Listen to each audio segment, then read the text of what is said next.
یہ تسلیوں کا مضمون شروع ہو رہا ہے مسلمانوں کو تسلی، آپ صلی اللہ علیہ وسلم کو تسلی کا مضمون اور مسلمانوں کے لیے سبق. یہاں سے مضمون شروع ہے یہود کے بارے میں. نمبر 1 تسلی یہ کہ آپ سے ان کے بارے میں سوال نہیں کیا جائے گا. دوسری تسلی وَلَن تَرْضَىٰ عَنْكَ الْيَهُودُ وَلَا النَّصَارَىٰ، کبھی بھی راضی نہیں ہوں گے، ہرگز راضی نہیں اور ہرگز راضی نہیں ہوں گے تم سے. وَلَن تَرْضَىٰ، ہرگز راضی نہیں، لن کا مطلب ہے ہرگز. ولن ترضیٰ پیچھے کی دفعہ آپ لکھ چکے ہیں بھائی.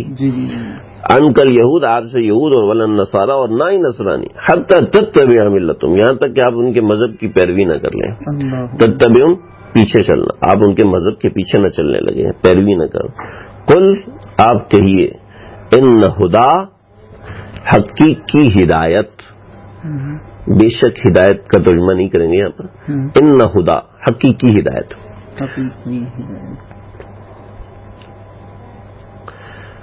ان ہدى اللہ، اللہ کی حقیقی ہدایت، نہیں ان ہدى اللہ نہیں، یہاں پہ حقیقی ہدایت هو اللہ، یار الٹا ہو گیا.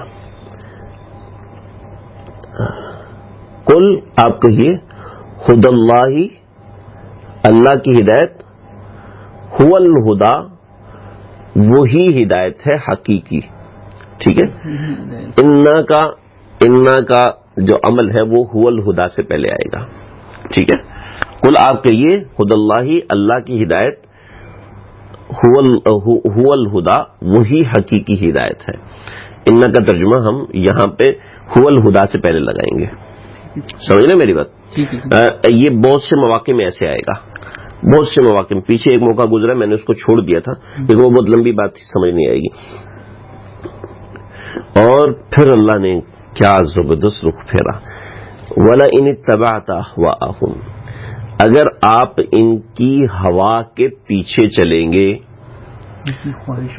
وَلَئِن اور اگر، اتبعت آپ اتباع کریں گے، أَهْوَاءَهُمْ ان کی خواہشات کی، بعد الذی جاءک من العلم، حالانکہ آپ کے پاس علم آ چکا ہے. بعد اس بات کے کہ جاءک آ گیا ہے آپ کے پاس، من العلم علم میں سے، آپ کے پاس علم آ چکا ہے. ما لکا، اگر آپ نے اتباع کی تو ما لکا تو نہیں ہے، لکا آپ کے لیے، من اللہ اللہ سے بچانے کے لیے، من ولی کوئی مددگار، حمایتی، ولی کہتے ہیں حمایتی، والا نصیر اور نہ کوئی مددگار. اللہ کے نبی کیوں پیچھے چلیں گے؟ ہمیں بتایا ہے. اگر آپ یہودیوں کے پیچھے چلیں نا تو پھر اللہ سے آپ کو بچانے والا کوئی نہیں ہے. سبق تو آ گیا. الذین آتیناہم الکتاب یتلونہ حق تلاوتہ، جن لوگوں کو ہم نے کتاب دی ہے، آتیناہم الکتاب یتلونہ، وہ اس کی تلاوت بھی کرتے ہیں، حق تلاوتی، جو اس کی تلاوت کا حق ہے. حق تلاوتی، حق تلاوتی کا کیا مطلب ہے؟ حق تلاوتی کا کیا مطلب ہے؟ حق کے ساتھ تلاوت، حق کے ساتھ تلاوت مطلب کیا ہے؟ عمل بھی کیا، عمل بھی کرنا، پڑھنا بھی اور عمل بھی کرنا. ٹھیک ہے. اولئک یؤمنون بہ، وہ اس پر ایمان بھی رکھتے ہیں. ومن یکفر بہ، اور جو اس کا انکار کرتا ہے، ومن اور جو یکفر انکار کرتا ہے، بہ اس ہدایت کا یعنی اس کتاب کا، فاولئک هم الخاسرون، وہی خسارہ پانے والے لوگ ہیں. ٹھیک ہے. سمجھ میں آ گیا ترجمہ؟ جی جی بالکل. آخر میں ایک اور دفعہ بنی اسرائیل کا ذکر کر کے اس بحث کو مکمل کر رہے ہیں. یا بنی اسرائیل، اے بنی اسرائیل کے لوگوں، یہ جتنے بھی تمہیں شکوے کیے ہیں، جتنے بھی تمہارے شبہات ہیں، اور جو شکوے ہم نے تم سے کیے ہیں، جو نعمتیں ہم نے تم کو دی ہیں، تو اذکروا نعمتی، میری نعمتوں کو یاد کرو، التی انعمت علیکم، جو میں نے تمہارے اوپر نازل کی تھی، وانی فضلتکم علی العالمین، اور میں نے تم کو فضیلت دی تھی سارے عالمین پر. واتقوا، چنانچہ ڈرو، یومن اس دن سے، ترجمہ پیچھے گزر چکا ہے اس لیے میں تیز جا رہا ہوں، لا تجزی نفس عن نفس شیئا، جب کچھ بھی قبول نہیں کیا جائے گا کسی نفس کا کسی نفس کے لیے کچھ بھی چیز. ولا يقبل منها عدل، اور نہ ہی کچھ عوض قبول کیا جائے گا، فدیہ قبول کیا جائے گا. ولا تنفعها شفاعہ، اور نہ کسی کی سفارش فائدہ دے گی. ولا هم ينصرون، اور نہ ان کی مدد کی جائے گی. تو یہ بنی اسرائیل کا قصہ تمام ہوا یہاں تک. ٹھیک ہے، آگے بھی ذکر بنی اسرائیل کا ہے لیکن ایک دوسرے انداز سے ہے. ٹھیک ہے، لیکن یہاں پہ قصہ ان کا تمام ہو گیا. ایک دوسرے طریقہ کار سے اللہ رب العزت نے ان کا ذکر فرمایا ہے. وَإِذِ ابْتَلَىٰ إِبْرَاهِيمَ رَبُّهُ بِكَلِمَاتٍ فَأَتَمَّهُنَّ، اس کے اندر جو باتیں ہیں انشاءاللہ وہ ہم ذکر کریں گے. تمہارا یہ مضمون ختم ہوا آیت نمبر 103 تک. موقع ہوا تو انشاءاللہ آگے بھی پڑھیں گے. 122 پہ یہ بنی اسرائیل 123 بنی اسرائیل پہ آگے بنی اسرائیل کی بریکٹ بند ہو گئی. وہاں سے شروع ہوئی تھی بریکٹ بنی اسرائیل کی. اللہ 123 پر بنی اسرائیل آیت نمبر 40 سے شروع ہوا تھا. آیت نمبر 123 پہ آ کے بنی اسرائیل کی بریکٹ بند ہو گئی. اور اس کے درمیان تین بنیادی مضمون آئے، کچھ فروعی مضمون آئے. سب سے پہلے بنی اسرائیل کے اوپر نعمتوں کا ذکر آیا. ٹھیک ہے، پھر بنی اسرائیل کے کچھ شبہات تھے ان کا ذکر آیا. پھر بنی اسرائیل کے 5 گروہ تھے ان کا ذکر آیا. ٹھیک ہے، پھر بنی اسرائیل سے اللہ رب العزت نے کچھ شکوے کیے اس کا ذکر آیا. اور جو اس درمیان اللہ رب العزت نے ان کے جو شکوے کیے تھے اس کا انجام بھی اللہ رب العزت نے بتایا. تو یہ آیت نمبر 123 تک یہ چیزیں مکمل ہوئی. ہاں، اور پھر مومنین کو تسلی کے کلمات تھے. تو یہ کچھ چند ایک مضامین تھے موٹے. 2 ہی ہیں اس میں، 2 ہی کا مطلب 2 تسلیاں ہیں. وَلِلَّهِ الْمَشْرِقُ وَالْمَغْرِبُ فَأَيْنَمَا تُوَلُّوا فَثَمَّ وَجْهُ اللَّهِ ہے. یہ ہمارے پاس گزرے نا، میں نے کہا آپ کو تھوڑا سا بتاؤں گا. آیت نمبر 115 میں وَلِلَّهِ الْمَشْرِقُ وَالْمَغْرِبُ، اللہ ہی کے لیے مشرق ہے اور اللہ کے لیے مغرب ہے. أَيْنَمَا تُوَلُّوا فَثَمَّ وَجْهُ اللَّهِ. یہ میں بات اس لیے کر رہا ہوں کہ سوشل میڈیا پہ یہ بحث بہت چلتی ہے. مجھے کسی بندے نے سوال کیا تھا، ٹھیک ہے، اور انہوں نے مجھے حوالہ دیا تھا، اس وجہ سے مجھے پتا ہے، ورنہ میرے سامنے کبھی آئی نہیں سوشل میڈیا کی بحث. نہ میں نے دیکھی ہے، نہ مجھے دیکھنے کی ضرورت ہے، نہ اتنا ٹائم ہے کہ سرچ کریں. تو نے کہا جی اللہ کہتے ہیں کہ اللہ رب العزت آسمانوں پہ ہے، کچھ کہتے ہیں اللہ زمین پہ ہے. ٹھیک ہے، کچھ کہتے ہیں اللہ ہر جگہ پر ہے. ٹھیک ہے، تو اللہ کس جگہ پر ہے؟ اللہ کی ذات کس جگہ ہے؟ اس نے سوال کیا آپ سے، اس نے مجھ سے سوال کیا. کہتا ہے یہ بحث سوشل میڈیا پہ چل رہی ہے اور اس میں کوئی پتہ نہیں پاکستان کے کوئی بہت بڑے ڈاکٹر قسم کے لوگ ہیں، نام لینے کی ضرورت نہیں مجھے، نہ آپ کو پتا ہو تو لینے کی ضرورت، وہ اور کوئی اور بندہ پتہ نہیں واللہ والا. تو وہ بحث کر رہے ہیں کہ اللہ نے کہا ثم استوى علی العرش، ثم استوى علی العرش. اس بندے کو تو آیت بھی نہیں پڑھنی آ رہی تھی، بس کا اللہ آسمانوں پہ، اللہ نے آسمان پہ بیٹھ گیا. تو استوا کا ترجمہ بیٹھنا کہاں سے ہو گیا؟ پہلی بات. دوسری بات سمجھ لیں میری بات، اللہ تعالی مکان کس کو کہتے ہیں؟ اللہ کس جگہ ہے؟ تو جگہ کس کا نام ہے؟ 120 گز کے پلاٹ کو جگہ کہتے ہیں ہمارے نزدیک. تو یہ جگہ جگہ مطلب جہاں کوئی چیز ہو، کوئی بندہ رکھ سکے یا رہ سکے، جہاں کوئی چیز رہ سکے، ٹھیک ہے، اس کو جگہ کہتے ہیں. کیا اللہ کسی ایسی جگہ کا محتاج ہے رہنے کے لیے؟ ممکن نہیں ہے. کیا کوئی چیز بغیر کسی جگہ کے نہیں رہ سکتی؟ بالکل رہ سکتی ہے، بالکل رہ سکتی ہے. آپ کو نظر آ رہا ہے یہ کیا لکھا ہوا ہے؟ ڈی لکھا ہوا ہے. ایک انگلی کو میں نے 2 انگلی سے جوڑ دی ہے، ڈی لکھا ہوا ہے. اس کے درمیان جو جگہ ہے یہ ہے نا، یہ کہاں پر ہے؟ جگہ ہے لیکن ہے جگہ تو ہے لیکن اس کے لیے کوئی مکان نہیں ہے. آپ کہیں گے یہ ڈی ہے، پتہ کہاں تھا، کہاں گیا ڈی کہاں گیا؟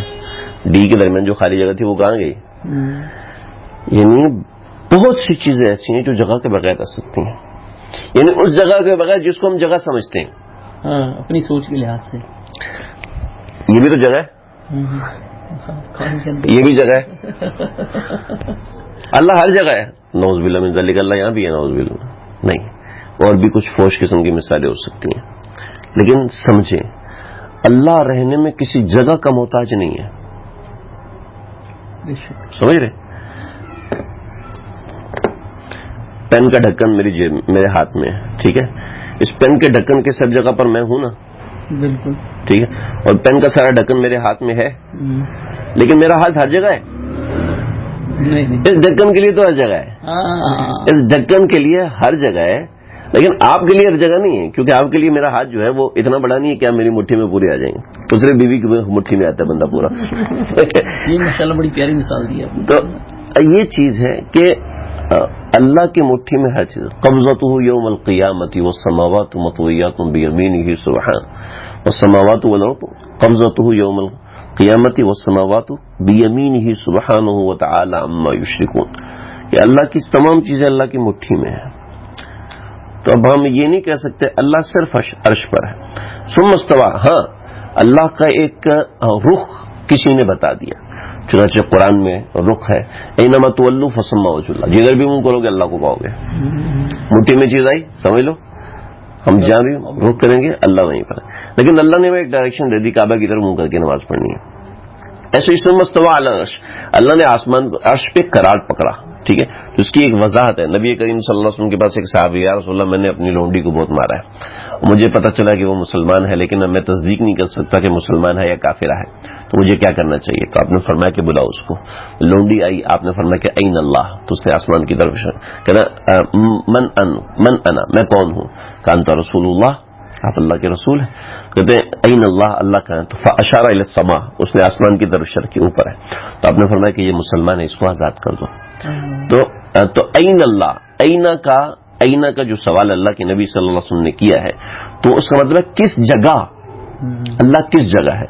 تو وہ اللہ کے نبی نے جو کس جگہ فرمایا وہ اللہ کے نبی کے علم کے مطابق ہے, ٹھیک ہے.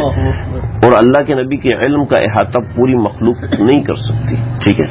البتہ وہ ایک وجہ اور ایک رخ کا پوچھا تو اس نے بتا دیا کہ اوپر, ٹھیک ہے. تو اس لیے ہم یہ کہتے ہیں اے اللہ, اے آسمانوں والے, تو اے اوپر والے. اگر ہم ایسا کہہ دیتے ہیں تو اللہ اوپر بھی ہے, اللہ نیچے بھی ہے, اور اللہ ہر جگہ پر ہے. لیکن اللہ ہر جگہ نہیں ہے, سمجھ, یعنی جگہ کے اعتبار کا معنی ہوگا. یعنی اللہ کی ذات ہر جگہ تو موجود ہے, لیکن ہم نہیں سمجھ سکتے کیسے ہے. وہ جیسے کہ پین کا ڈھکن ہر جگہ, اس کے لیے ہر جگہ ہے, وہ مٹھی اس کی ہر جگہ ہے, تو میری مٹھی اس ڈھکن کے لیے ہر جگہ ہے, محیط ہے, محیط ہے. ہمارے استاد جی کہنے لگے کہ پتہ نہیں آپ کو سمجھ میں آئے گا نہیں آئے گا. ہمارے استاد جی فرمانے لگے کہ میں نے مولانا نظام الدین شمزئی صاحب شہید رحمۃ اللہ, ان سے سوال کیا, استاد جی مجھے بتائیں کہ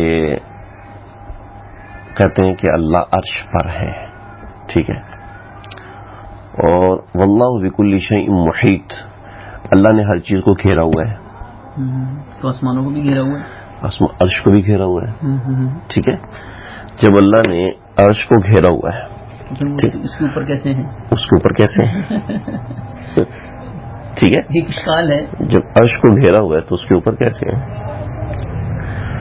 سنی فرمایا کہ دیکھو واللہ علی کل شیء قدیر, اللہ ہر چیز پہ قادر ہے. تو ایسا نہیں ہو سکتا اللہ عرش پر بھی اور عرش کو گھیرا ہوا ہو کہ اللہ اس پہ قادر ہے. جی بالکل قادر ہے. تو جب اللہ اس پہ قادر ہے تو اللہ عرش کو بھی گھیرے ہوئے ہیں, اور آپ کہتے ہو اللہ قادر نہیں ہے, تو پھر آپ کافر ہیں. اللہ چیز پہ قادر ہے, اللہ قادر ہے کہ اللہ عرش کو گھیرے ہوئے ہو. اللہ اس بات پہ قادر ہے کہ اللہ عرش پر ہو اور یہاں بھی ہو. اللہ اس بات پہ قادر ہے کہ اللہ حرم میں بھی اور اس مصلی کے آگے بھی کھڑے ہوئے ہو. اللہ اس بات پر قادر ہے, اللہ ہر بات پہ قادر ہے.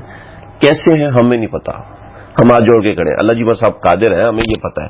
اب آپ کیسے قادر ہیں آپ جانتے ہیں, آپ ہمیں سمندر میں ڈال کے اس سے نکالنے پر قادر ہیں, آپ ہمیں مارنے کے بعد زندہ کرنے پہ قادر ہیں. جتنا آپ نے ہمیں بتایا ہم سب مانتے ہیں. ہم جو ابھی پڑھا نا من اسلم وجہ جھکا دیا, ہم نے سر جھکا دیے, آپ اس کو کاٹیں, آپ اس کو قائم رکھیں, آپ زندگی کو, اور آپ کو مارنے کے لیے سر جھکانے کی ضرورت ہی نہیں. آپ مارنا چاہے تو سر جھکائے بغیر اکڑے ہوئے سر کو بھی مار دیں گے. مچھر ڈال دیے تھے ایک نمرود کے سر میں, جن کو مارا تھا ان سب کو کہتا تھا میرے سر پہ مارو, سارے مل کے بدلہ اتارتے تھے. آخر کار اتنی زور سے ماری کہ سر پھٹ گیا. سر پھٹتا پھٹتا پھٹتا پھٹتا سر کے ٹکڑے ٹکڑے ہو گیا. پھر مرا, کہیں جان چھوٹی اس کی. اللہ حفاظت فرمائے. ٹھیک ہے جی, اللہ پتہ خیر. مزہ آ رہا ہے بھائی؟ الحمدللہ, ماشاء اللہ ماشاء اللہ. آخر دعوانا